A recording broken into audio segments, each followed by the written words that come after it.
Hello everyone. Today I wanted to talk about I don't want to call it an epidemic, but definitely the issue where people are adjusting their settings and their launch options to achieve performance that you wouldn't normally get in regular, like by decreasing your settings in the regular settings. There's a parameter you can set in the Nosgoth launch options, and I'll write that in the description in case you want to try this stuff out. But it's called usetexturepool, and it makes your game look like clay or, I don't know, something for the Super Nintendo. I don't know. It decreases all the textures in-game, and it really amps up your frames per second. And I don't know, you don't dips, or at least it doesn't feel like it dips ever. It feels really responsive. And then another thing they do is they turn the resolution from 1080 or whatever to 720 or something low enough that, you know, can increase performance that bit more. And I'm here to tell you, I'm not going to keep doing this. I just wanted to test it out and to show potential viewers in case they wanted to try it out. Because I think this started off as, because this game is incredibly hard to run for a lot of computers. You know, if you don't have a beefy computer, I know lots of people play on laptops and stuff like that, and it's just not going to run it. But that's what this started off as. It's called the potato config, and there was a player way back in the day, I forget his name, from Dead Sun Zenith, and he used to pioneer a lot of these settings. And this is kind of like the spawn child of his fruits or his work or whatever. So what I was gonna say about this, I don't want to bash anybody that does use this, but I do think that this is another advantage, because I will show you later on in the video. Well, as you can see for yourself, it just makes everything so insanely clear. Like everything looks very soft and very well, like the lines between something in the foreground as opposed to in the background is so stark that you can just see anything from across the map, and then the FPS doesn't hurt. So I don't want to consider, I mean, it's very obvious that it gives you an advantage, but I don't want to consider this to be like the reason why a good player is good. It's like, if you gave me every advantage in the world, I still wouldn't be able to beat all these ESL players or anything. But it definitely helps. I will say that. It just helps overall. Everything feels really responsive.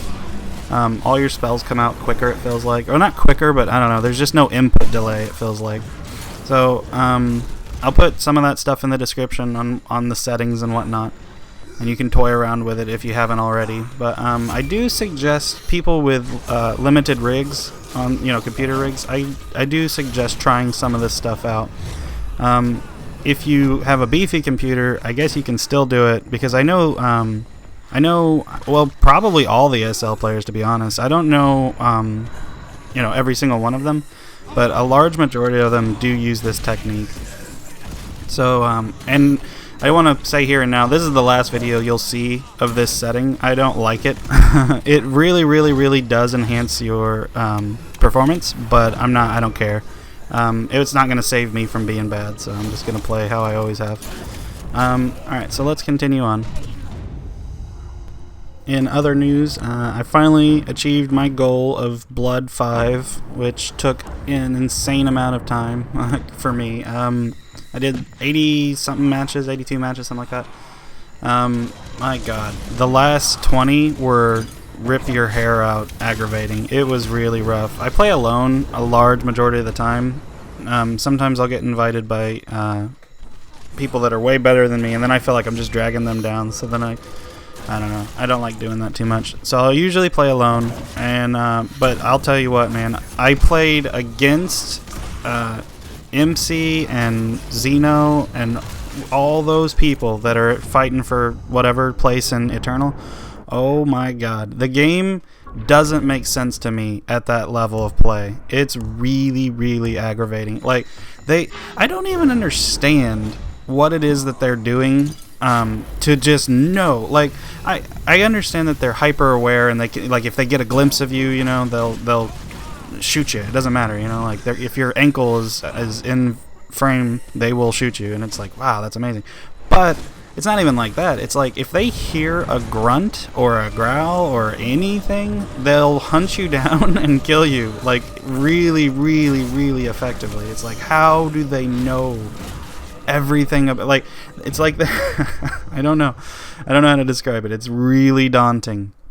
And they don't miss ever. Like, oh man. And like, that's not even that sucks. All of what I just said sucks. When you, let's say you kill all their teammates, you know, and there's one of them left, like if you're chasing down Jarvs or Xeno or something, and they're completely by themselves because you managed somehow to kill their teammates. Yeah, well, then they become this uncatchable, unkillable demon where they just, I don't understand how they do it. It's like they have this ability to get extra distance, you know? And it's their reaction times, I imagine. Like, they don't ever you never catch them standing around. They're either shooting, moving, reloading, or healing. Like, there's something that they're doing right that other mere mortals just don't understand. And so, yeah, I got to play against those guys. And I got to play on their team a couple times because I guess I lost so many matches that it's like, here, sorry that you suck. Here, have these people.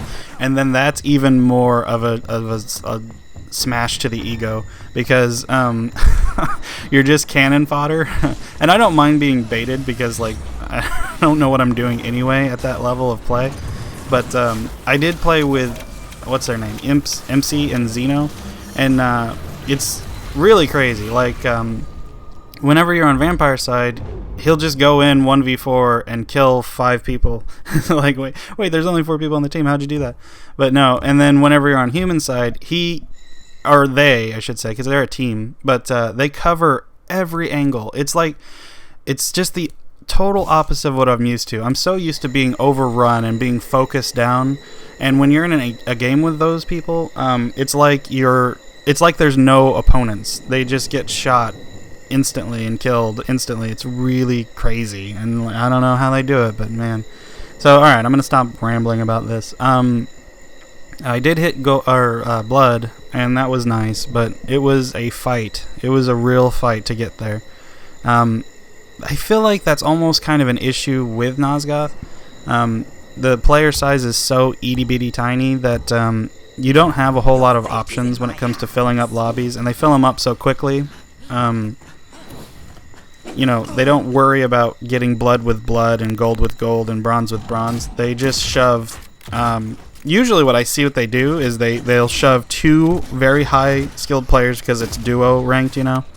So 2 very high skilled players, and they'll put 2 idiots on their team, which is usually me. So so I'll be on.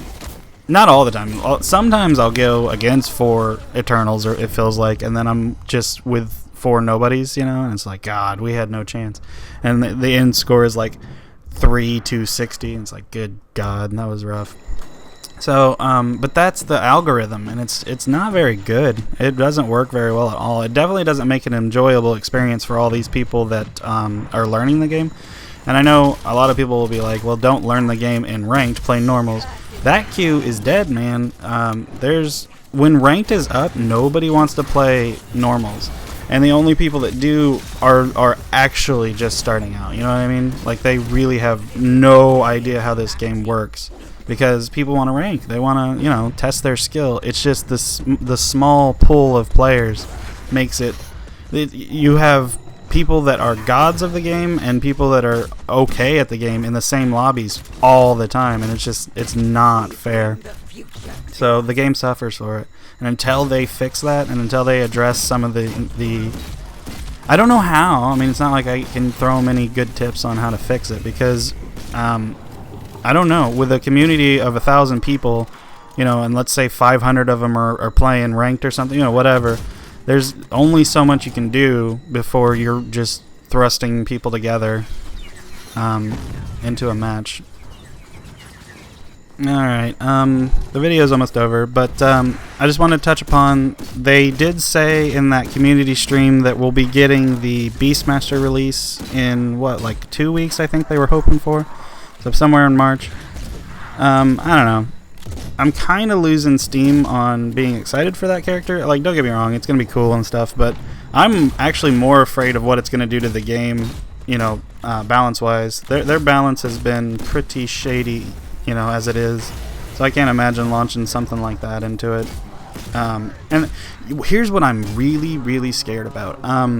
If they do release this character, and then they do their marketing push when the game is in turmoil, you know, like balance just doesn't exist, I don't know. People are going to try it out. I mean, I already feel like when you try this game out, it's so jarring. Like, it's so difficult to kind of understand the ebb and flow, because nobody understands as humans that you got to protect each other's backs really early on. So people think vampires are just insanely overpowered, like night and day overpowered. And they're not. It's not even close. A lot of people universally agree that humans are the more overpowered race. So I'm scared to death if they do a marketing push during a huge release like this where the game's not balanced. I don't know, man. People are not going to stick around for any amount of time. So I don't know. Those are my thoughts. The rest of this video is completely pointless because they all quit. So. And that's something I've been noticing too.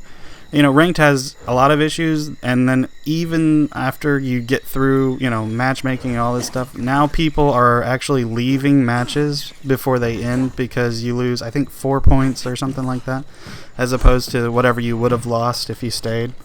So it's like, wow. So now you just leave anyway and just get free whatever. Well, I mean, you still lose 4 points, but still. Whatever. The game needs a lot of work. I hope it gets it, but I hope to see you guys in the next one. Please like and all that stuff, and I'll see you around.